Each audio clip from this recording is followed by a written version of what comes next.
Hello, everyone, and welcome back to the Humane Podcast, your tech insider podcast on the data economy. From the physical circuit chips on your smartphone to the software powering GPT models, we live in a data-first world. Humane interviews the founders, investors, executives, and tech leaders that are creating the world that we live in for consumers and enterprises.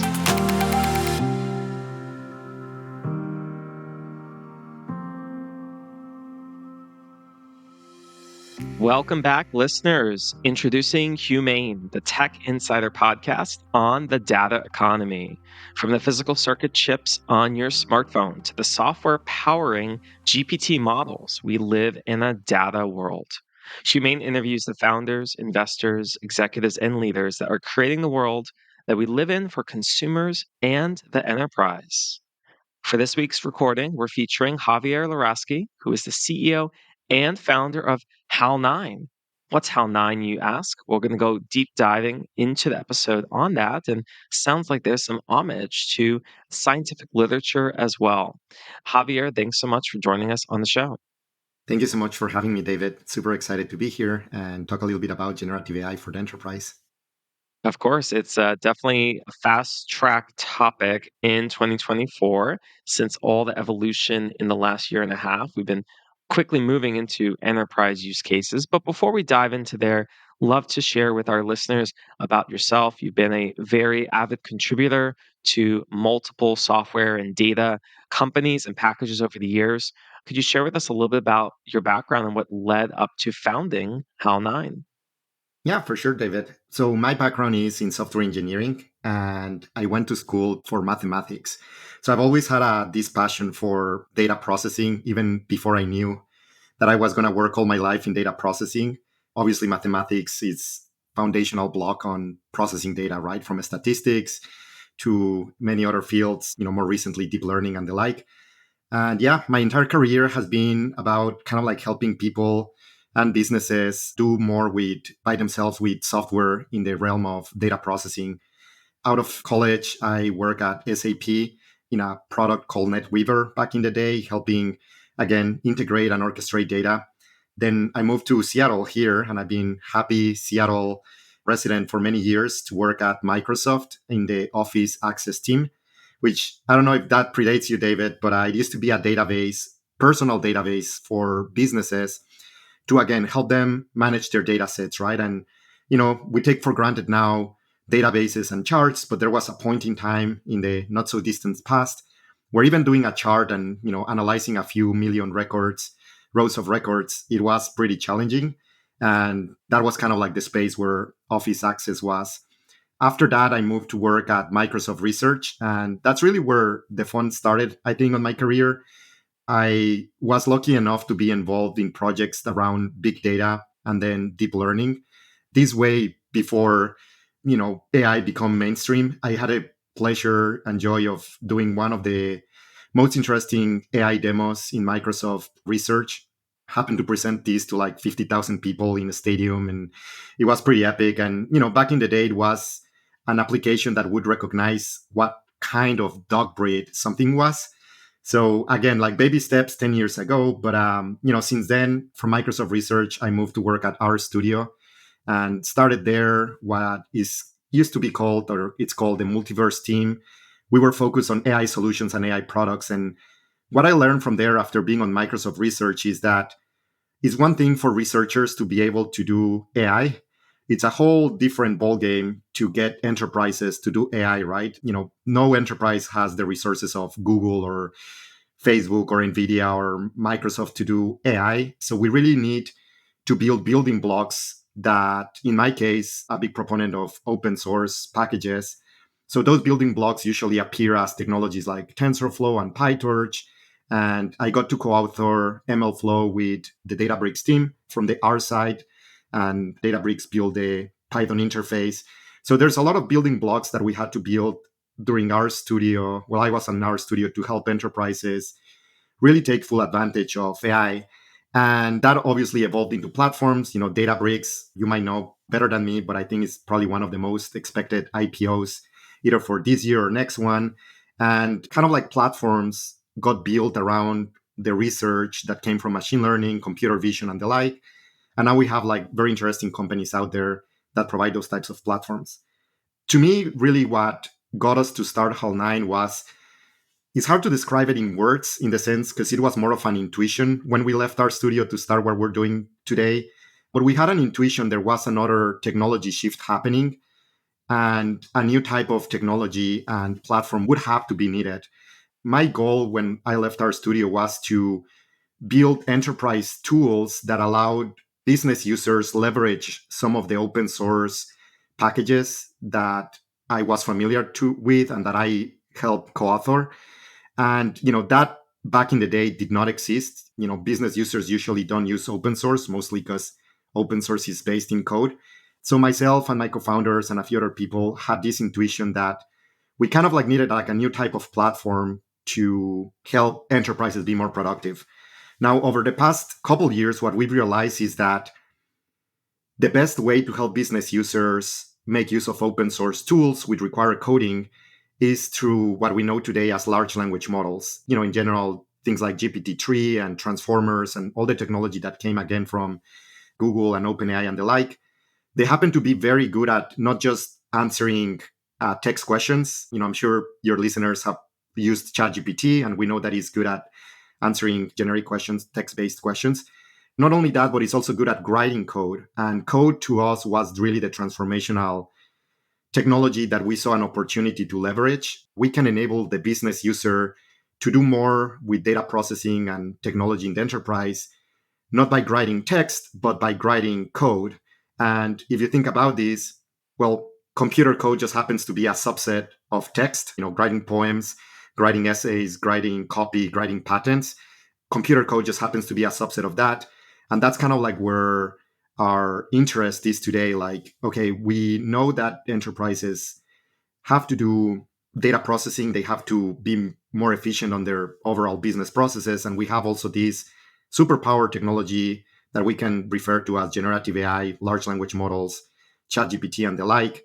And then how do we bring those together is where we found Hal9 to solve. And, still a very much ongoing process. It's a startup, so everything changes literally every few weeks. Like we feel like, we need to adapt, and especially on the area of generative AI. And podcasts like yours, David, like help a lot, kind of like keep everyone up to speed. But yeah, that's kind of like where the company started from, and explains a little bit also where we're at today.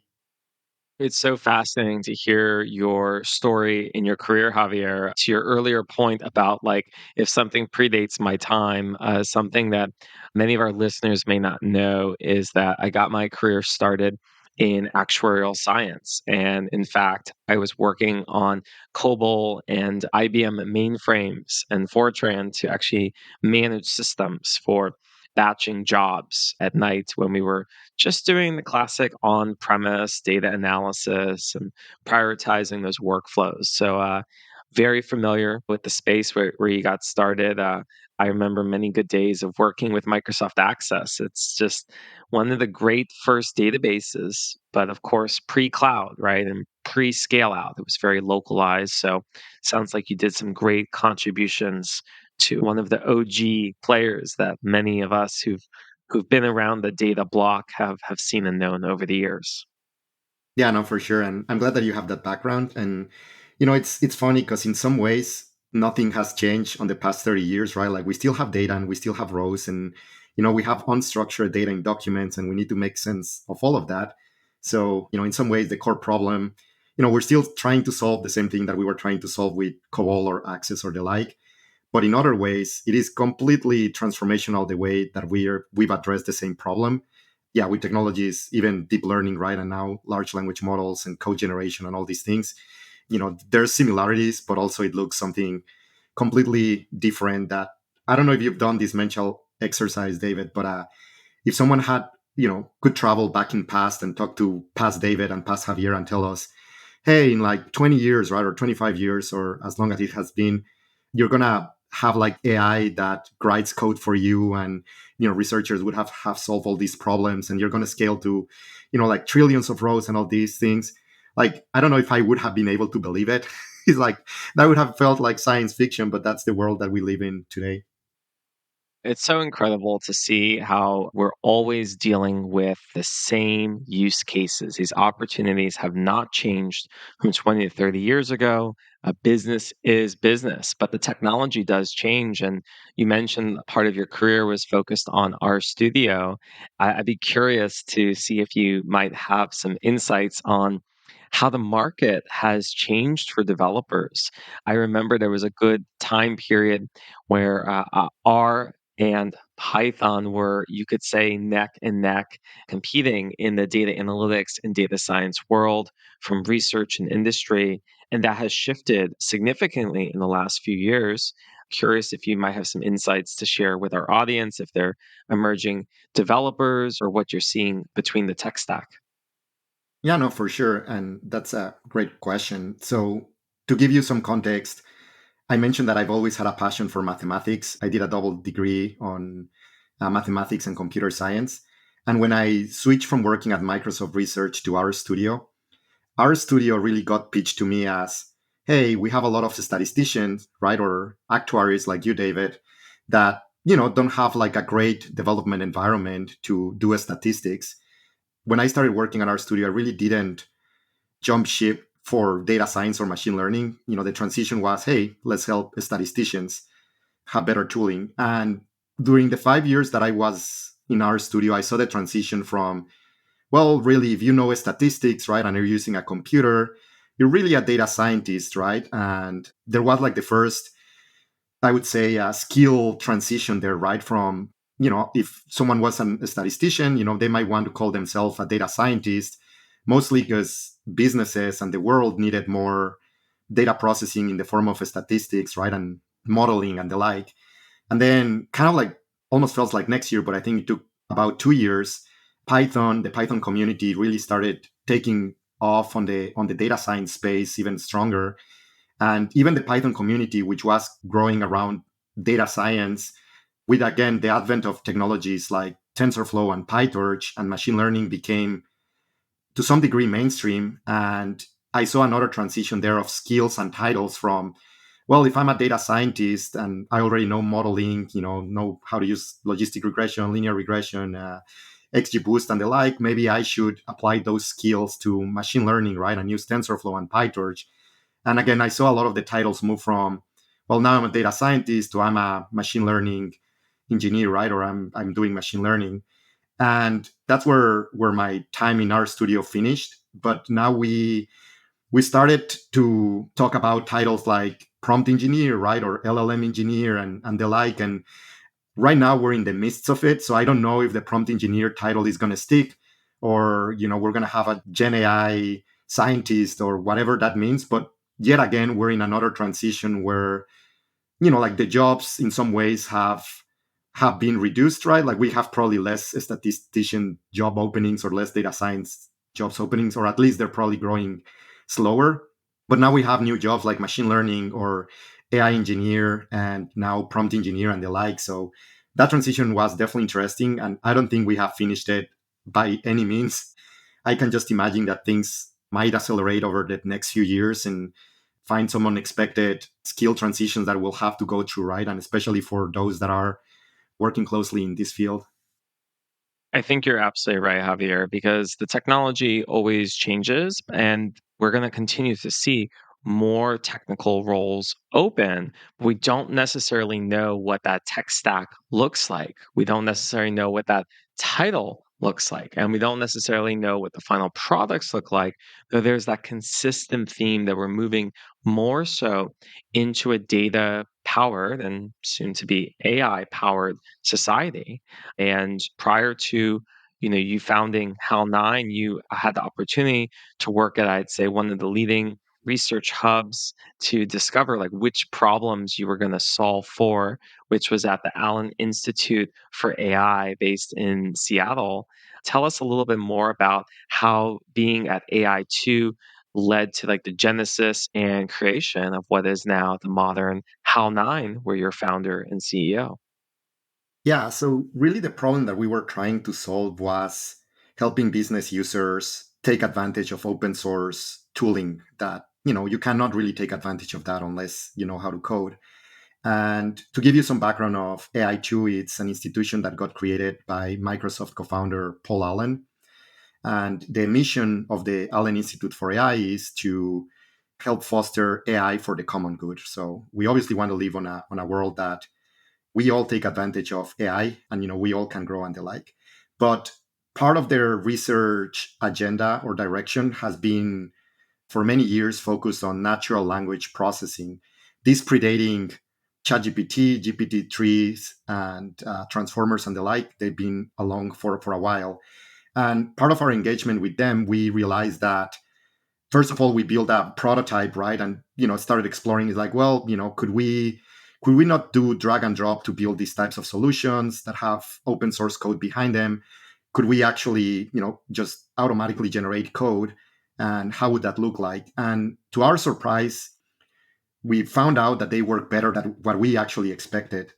We were planning to integrate NLP technologies more as a accessibility feature where like we help you with a few NLP tasks, like you have an assistant, or we help you reduce time and steps while you're doing either data processing or doing business workflows. But what we found out is that they actually work pretty great. And this was back in GPT 3 days, right? Like GPT 2, GPT 3 days. So it was not mainstream yet. And then at that point we decided to bet the farm on natural language processing, mostly for code generation. So code generation, it's at the core of our company. And since then, we've been just mostly been amazed by the speed at which things are moving. And that relationship with AI2 has been really useful in the sense that they've been doing research for many, many years. And we are lucky to be able to get some of that expertise and apply it to products. As many research organizations, they focus mostly on fundamental research and solving the really hard problems that are needed to advance humanity. And then there is a community of startups and small companies and growing growth companies that are working with AI to apply that research into products. In our case, focused on the enterprise space and applying NLP and code generation for helping enterprises embrace generative AI in their business workflows. But yeah, no, I mean that was super useful, and happens to be the case that they're based in Seattle, and it's great because we're local. They're based in Fremont, and once in a while we get to also co-work together and the like. It's fantastic, and it's always a pleasure to see AI2 continuing to be a leader for, you could say, humanity, or human and AI together, right, for the common good. And it's so fascinating to hear the story, Javier, that your team has double clicked into code generation and perhaps even moving into the RAG space. I'd be curious from the enterprise perspective. We know today that generative AI is used for a variety of use cases like content creation or virtual assistants like chatbots, and even designing creative copy images, and currently upcoming with video and audio. What led you to dial in on this like code generation space?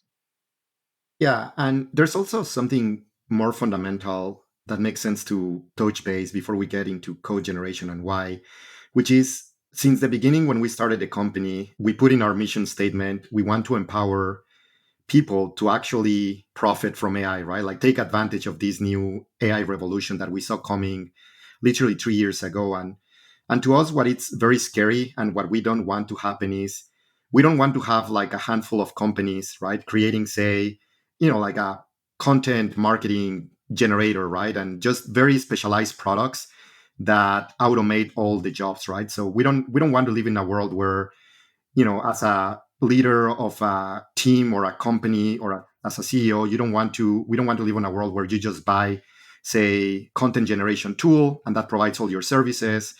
And, like you can reduce your company size by 20% because you don't need a marketing department anymore, right? So to us, that problem is very core to the world that we want to live in the future. We don't want that to happen. Instead, what we want to happen is we want the marketing team to get automated because like that's definitely going to happen to some degree, but we want the marketing team to be the people that is building their AI solutions, right? So rather than the marketing team writing the copy directly, we want the marketing team to become the team that writes, quote, those rack pipelines, right, to generate a copy that the marketing department is generating. So to us, that is really important. And really, the only way of customizing these systems is again with code. And the marketing team might not know how to write code, but my guess is that they're going to be very, very good prompt engineers. And with the help of a platform like Hal9, where we auto generate some of the code and they have the business context to generate the prompts, what I would like to see is that the marketing department becomes the prompt engineers of marketing, where they create like a very custom solution, say for Starbucks, right, or Boeing, which are local companies, and they are the ones that are customizing how the copy gets generated. And in that path, no job gets replaced. Yes, we're going to transition jobs, and you might not write the marketing copy directly yourself, but you get to teach the AI what is good corporate marketing that is needs to be written, what are your values, what are the things to consider. And it's just kind of like upgrading in some ways our skills. In a similar way, I think this happened with the Industrial Revolution, right? Like we used to be cutting clothes ourselves, right? And, plowing the land ourselves. Those jobs don't disappear, but then at some point we had to, create factories, right? And the factories required an engineer that, sets up how to cut the fabric, right? And now we have a designer and the like. So to us, it's very important that jobs transition to the new world and they don't get eliminated. And yeah, part of the core on that, and coming back to code generation, is we need to enable people that don't know how to code generate those AI pipelines, those rack pipelines, to be able to evolve their work and be able to still keep competitive on the ever changing enterprise market. I don't know if that answers the question, but mostly code is a necessity for enabling people that don't know how to code put AI at their service, and to be honest, also provide better copy for the enterprise, right? Like it's different to buy a generic product that generates generic copy. It is than having a team of experts that can generate copy that looks different than what your competitors are providing. So I also think that there's a value add for the enterprise and a value for the users that happen to be able to automate some of their jobs with generative AI and similar technologies.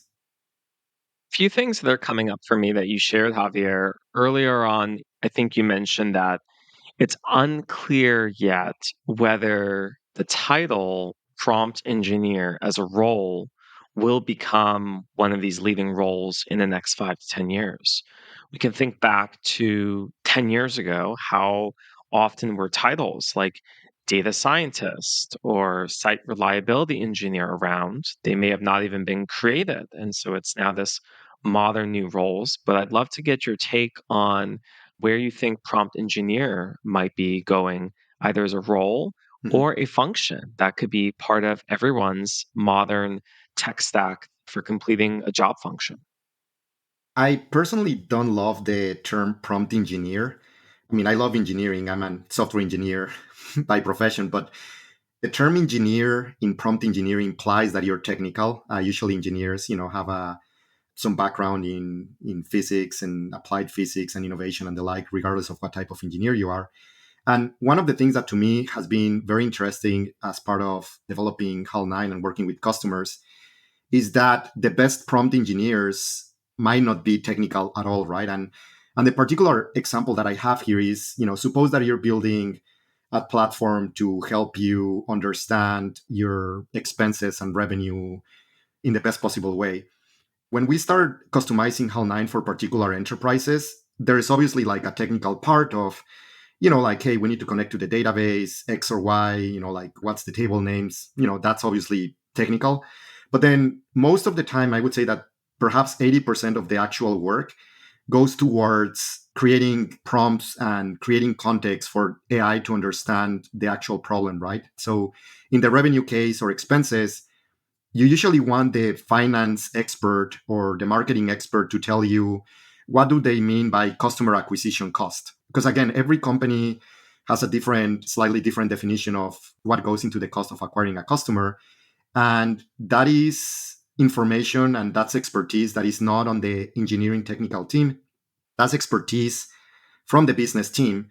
So if I could steer the global conversation or titles in one direction, I would want us to not refer as prompt engineers with the title prompt engineer, but mostly like prompt specialist or prompt analyst, meaning that someone from the business space, someone with the business context and the business expertise might as well transition to this role of being a prompt analyst, a prompt expert, whichever way we want to call it.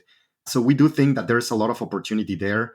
I personally obviously don't get to generate the titles. That's something that the entire world and community creates as we evolve systems and the like. But to us, it's important to at least point out that the people that are going to be writing the prompts and steering AI don't necessarily need to be technical with the current technologies that we have.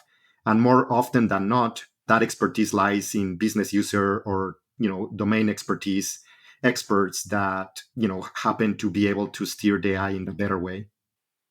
I think it's great to rely on the power of the crowd. It's so important that we see where the industry goes. And that's the same not only for titles and role functions, but also in the directionality of society as a whole. I think something that you shared quite fascinating, Javier, is about, well, where are we going? Are we going to splinter into multiple societies where some groups run processes with humans only, and others decide to go on the complete opposite spectrum of only AI agents and swarm of AI agents to manage marketing departments and run everything end to end? Or will we meet somewhere in the middle, like the ideal world that I think both you and I align in the mission of, which is like human and co-pilots, or humans doing some code generation, some RAG, and then there's co-pilot support, verification on processes. I'd love to get your take on what you're seeing or, why you believe on one of these models. Well, obviously, I'm on Team Human, right? So we want the best for humanity, and we want, again, it's on our mission statement. We want everyone to benefit from artificial intelligence. If you really believe that AI is transformational and is going to create, in some ways, infinite wealth, even if you believe that everything is going to get automated with AI, it's really not a problem if people are the ones in control of AI. And I don't mean people by governments or CEOs of companies, but just everyday people doing their job. Like basically, if we end up in that world and each person has control of AI to some degree, we basically end up on a world where it's optional to work and then you still get paid, right? When you go to work and you help create your marketing generative AI chatbot, right? And you are the prompt specialist that generates it. Maybe it's optional if you go to work 1 week or not, because, the AI that you created is still creating value.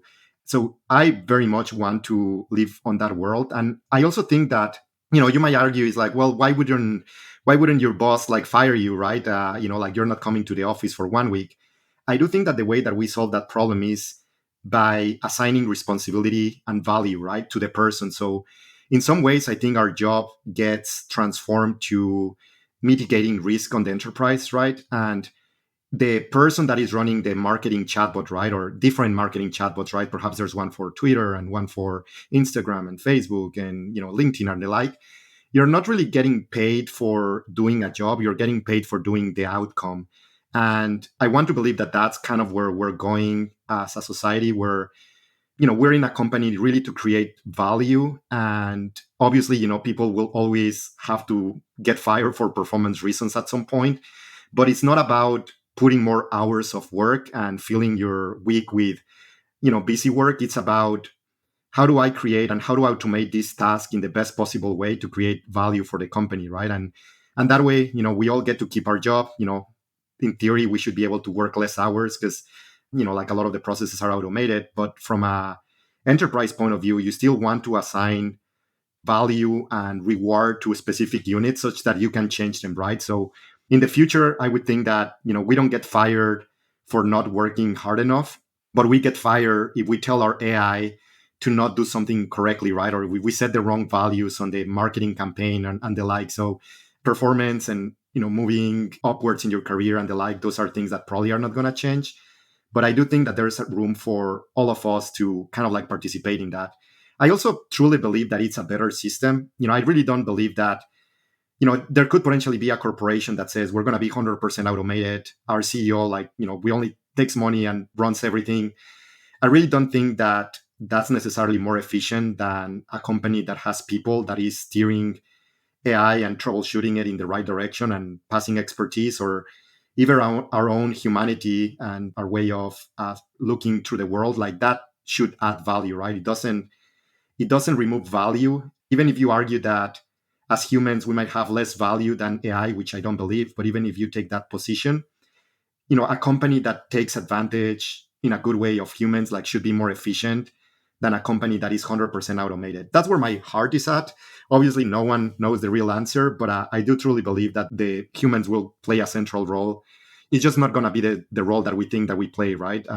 Obviously work is going to change and it's going to transform, but I want to believe that it's transforming on the right direction. And we definitely see it in that ways with some of our customers, right? Like, they're working with us because they do believe on a world where they can do more for their teams, and they can also do more with their current team, and they can be more efficient. And at the end of the day, no one hires Hal9 as a gift, right? They all hire Hal9 because they see improvements that their organization can fulfill. And up to this point in time, like, no one has gotten fired from hiring Hal9.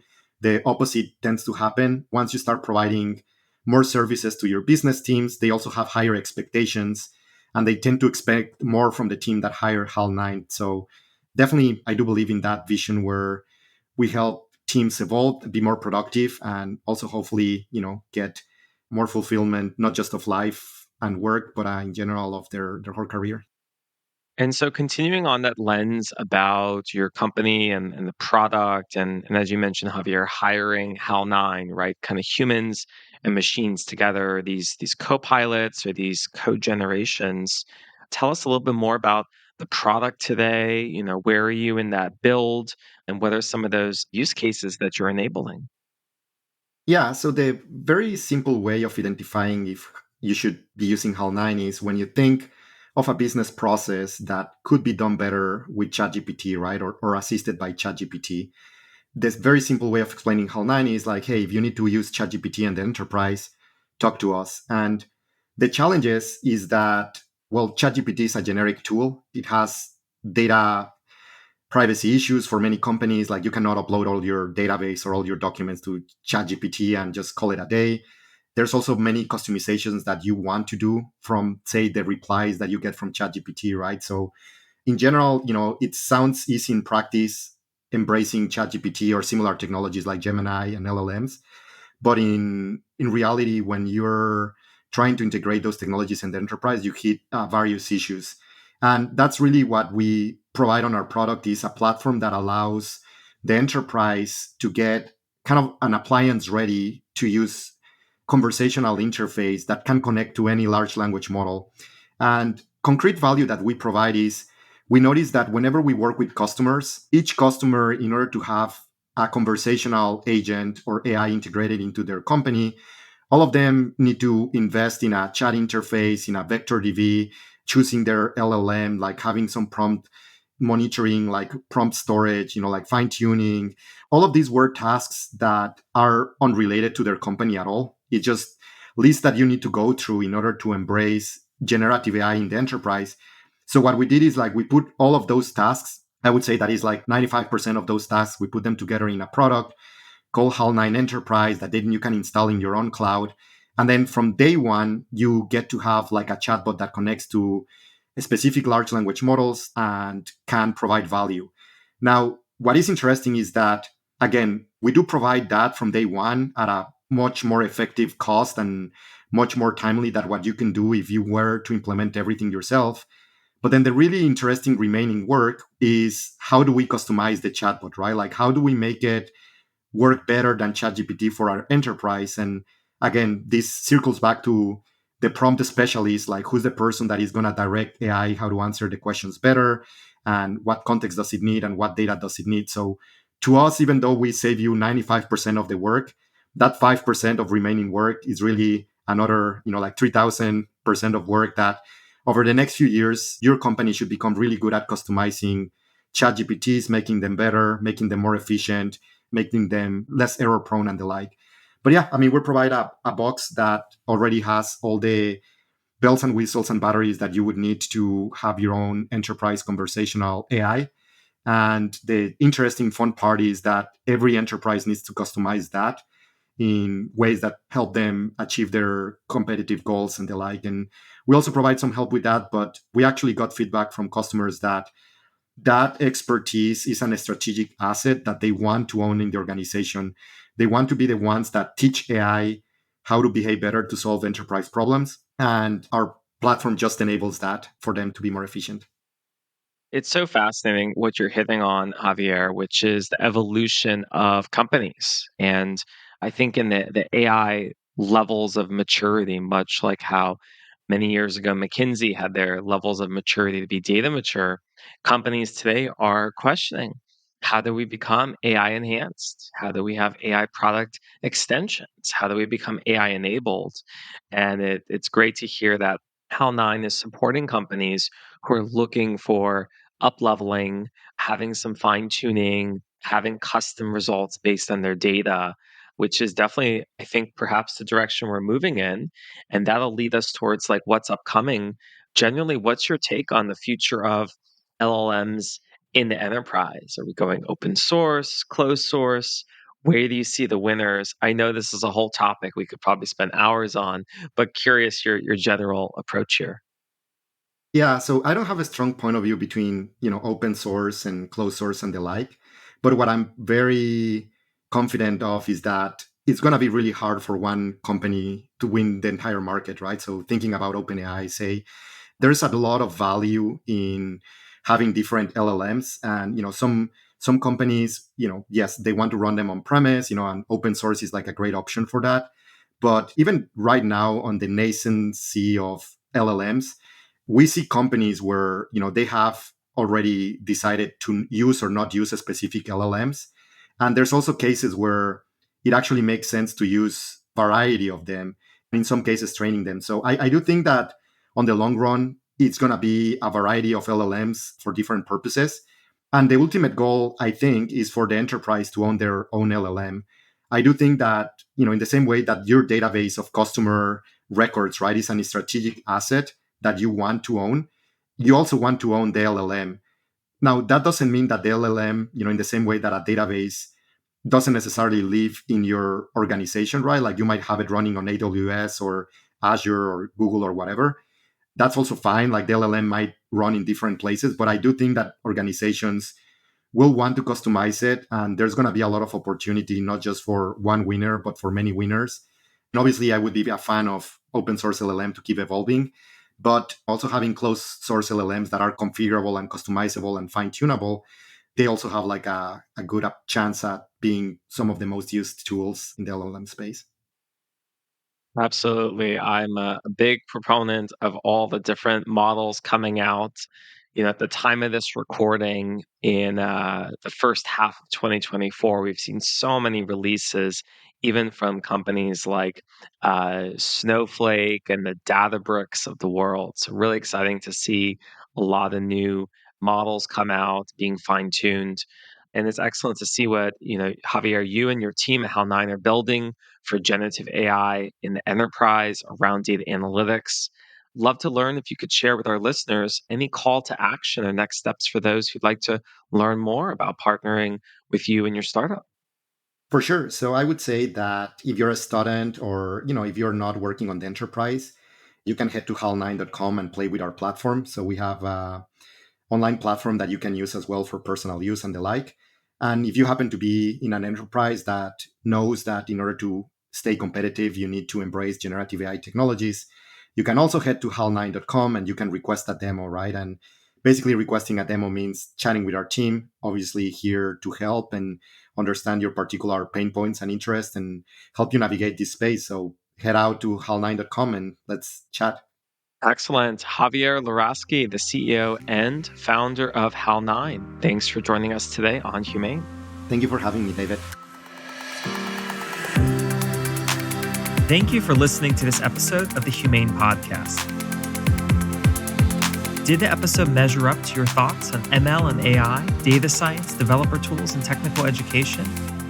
Share your thoughts with me at humanepodcast.com/contact. Remember to share this episode with a friend, subscribe and leave a review, and listen for more episodes of Humane.